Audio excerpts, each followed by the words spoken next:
सब कैसे हो। मैं ज़रीफ़ अहमद आपका स्वागत करता हूं हमारे यूट्यूब चैनल एग्ज़ाम की तैयारी पर। देखिए दोस्तों, हम आपको मुग़ल वंश पढ़ा रहे थे और आज मुग़ल वंश में हम आपको सूर्यवंश पढ़ाएंगे, यानी कि शेरशाह सूरी के बारे में पढ़ाएंगे। यानी कि सूर्यवंश को द्वितीय अफ़गान वंश भी कहते हैं। और लेक्चर जो होगा आज दोस्तों 7वां लेक्चर होगा ये मुग़ल वंश का। तो देखिए सूर्यवंश, और सूर्यवंश को ही हम द्वितीय अफ़गान वंश कहते हैं। और इसकी जो स्थापना यानी कि ये चला कहाँ से कहाँ तक था, 1540 से लेकर यानी कि 1545 ईस्वी तक। यानी कि द्वितीय अफ़गान वंश की जो नींव डाली थी वो शेरशाह सूरी ने ही डाली थी। द्वितीय अफ़गान वंश की जो नींव डाली थी दोस्तों वो शेरशाह सूरी ने ही डाली थी। आइए देखते हैं, एक एक टॉपिक करके पढ़ते हैं। देखिए दोस्तों, सूर्यवंश यानी कि द्वितीय अफ़गान वंश 1540 से लेकर और 1545 ईस्वी तक चला दोस्तों। और आगे देखते हैं नेक्स्ट पॉइंट, द्वितीय वंश या द्वितीय अफ़गान वंश की नींव किसने डाली थी? शेरशाह सूरी ने डाली थी। शेरशाह सूरी 1540 से लेकर 1545 ईस्वी तक यानी कि शासन किया था।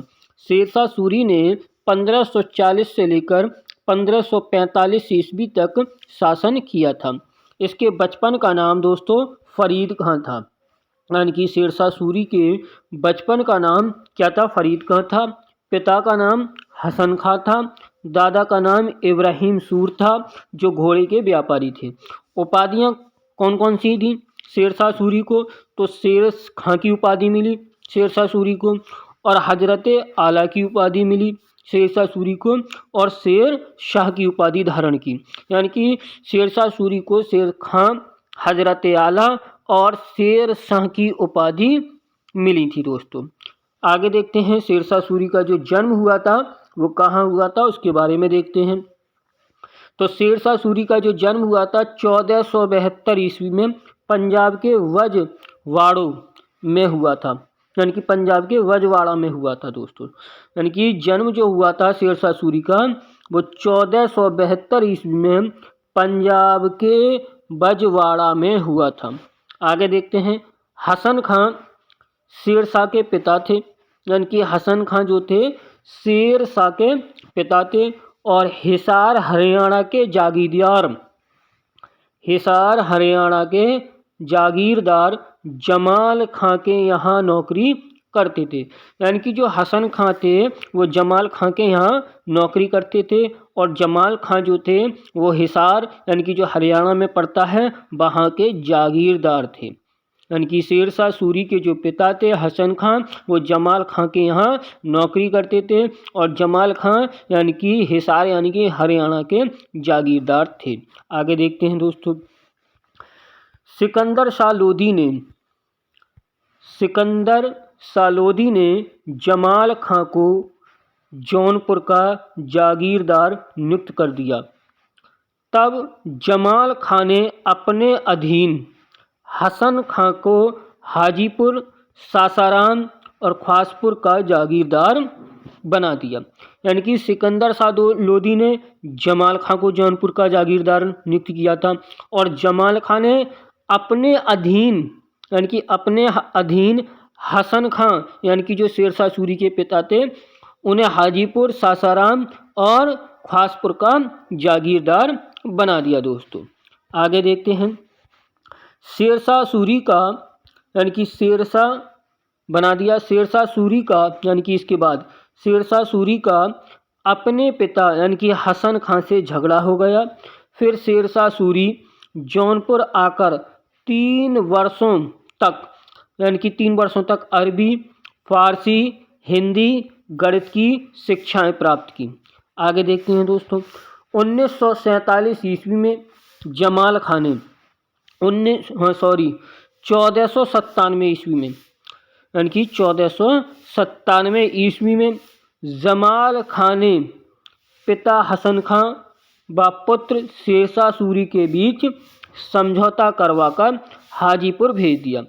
1497 ईस्वी में जमाल खां ने पिता हसन खां व पुत्र शेरशाह सूरी के बीच समझौता करवाकर हाजीपुर भेज दिए दोस्तों। नेक्स्ट पॉइंट देखते हैं, 21 वर्षों तक शेरशाह सूरी ने अपने पिता के कार्यों में हाथ बंटवाया और प्रशासनिक कार्यों को भी किया। यानी कि 21 वर्षों तक शेरशाह सूरी ने अपने पिता के शासन काल में कार्यों में हाथ बंटवाया और प्रशासनिक कार्यों को भी किया। नेक्स्ट पॉइंट देखते हैं। शेरशाह सूरी अपने सौतेली माता से झगड़ा करके 1518 ईस्वी में आगरा में दौलत खां लोधी की शरण में चला गया। शेरशाह सूरी अपनी सौतेली जो माँ से झगड़ा करके 1518 ईस्वी में आगरा में दौलत खां लोधी की शरण में चला गया। आगे देखते हैं। Next point. 1520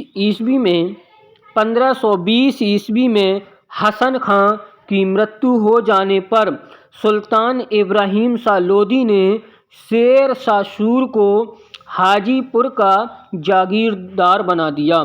1520 ईस्वी में हसन खां की मृत्यु हो जाने पर सुल्तान इब्राहिम शाह लोधी ने शेर शाह सूरी को हाजीपुर का जागीरदार बना दिया। नेक्स्ट पॉइंट देखते हैं। शेरशाह सूरी का जागीर के बंटवारे, यानी कि शेरशाह सूरी का जागीर के बंटवारे को लेकर सौतेले भाई सुलेमान से मतभेद हो गया। यानी कि जो शेरशाह सूरी की जागीर थी उसके बंटवारे को लेकर सौतेले भाई यानी कि सुलेमान से मतभेद हो गया और इस कारण यानी कि मतभेद हो जाने के कारण वह दक्षिण बिहार के सूबेदार मोहम्मद बहार खां लोहानी के यहाँ जाकर नौकरी करने लगा। यानी कि शेरशाह सूरी जो था उसका जागीर के बंटवारे को लेकर सौतेले भाई सुलेमान से मतभेद हो गया और मतभेद हो जाने के कारण दक्षिणी बिहार के सूबेदार थे मोहम्मद बहार खां लोहानी और इनके पास जाकर शेरशाह सूरी नौकरी करने लगा। दोस्तों आगे देखते हैं। Next point. एक दिन मोहम्मद बहार खां लोहानी के साथ शिकार खेलते समय एक बार में एक शेर को शेरशाह सूरी ने मार दिया। इस बहादुरी से प्रसन्न होकर मोहम्मद बहार खां लोहानी ने शेरशाह सूरी को शेर खां की उपाधि प्रदान की और अपने अल्प वयस्क पुत्र यानी कि जलाल खां का संरक्षक नियुक्त कर दिया। यानी कि अपने पुत्र यानी कि अल्प वयस्क पुत्र यानी कि जलाल खां का संरक्षक नियुक्त कर दिया। आगे देखते हैं दोस्तों। 1526 ईस्वी में बाबर ने मुगल वंश की नींव डाली। यानी कि 1526 ईस्वी में बाबर ने मुगल वंश की नींव डाली। उसी समय मोहम्मद बहार खां लोहानी मोहम्मद शाह की उपाधि धारण करके दक्षिणी बिहार का स्वतंत्र शासक बन बैठा था। यानी कि 1526 ईस्वी में बाबर ने मुगल वंश की नींव डाली और उसी समय यानी कि जो बहार खां लोहानी थे उन्होंने मोहम्मद शाह की उपाधि धारण करके और दक्षिणी बिहार का स्वतंत्र शासक बन गया। दोस्तों आगे देखते हैं। Next point. शेरशाह सूरी की बढ़ती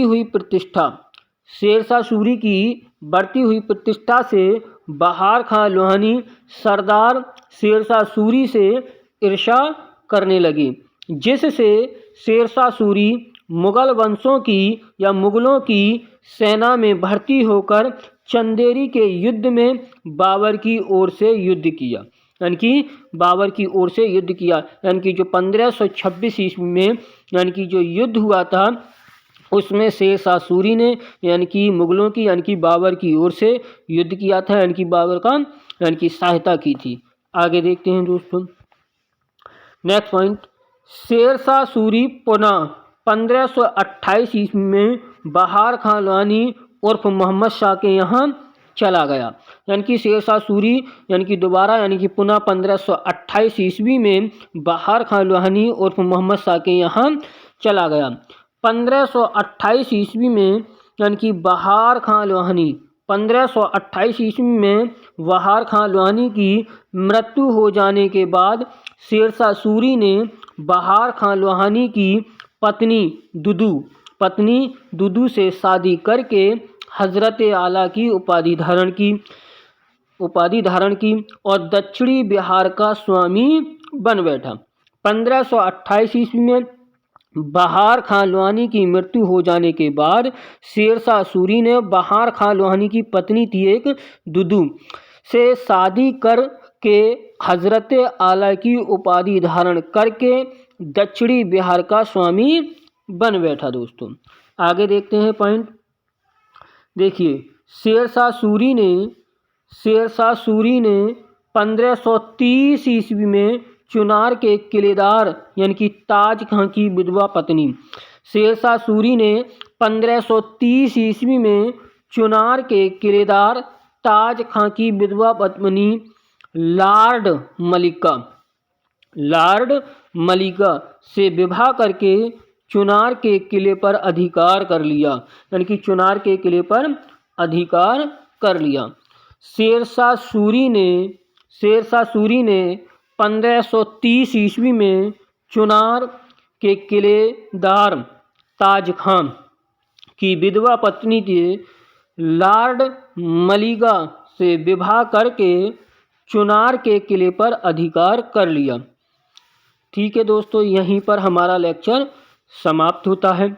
और आपको ये बता दूं कि ये लेक्चर कौन सा था, 7वां लेक्चर था। दोस्तों अगर ये लेक्चर आपको अच्छा लगा है तो आप इस लेक्चर को अपने दोस्तों में शेयर कीजिए और हमारे चैनल को सब्सक्राइब कीजिए। थैंक यू, धन्यवाद।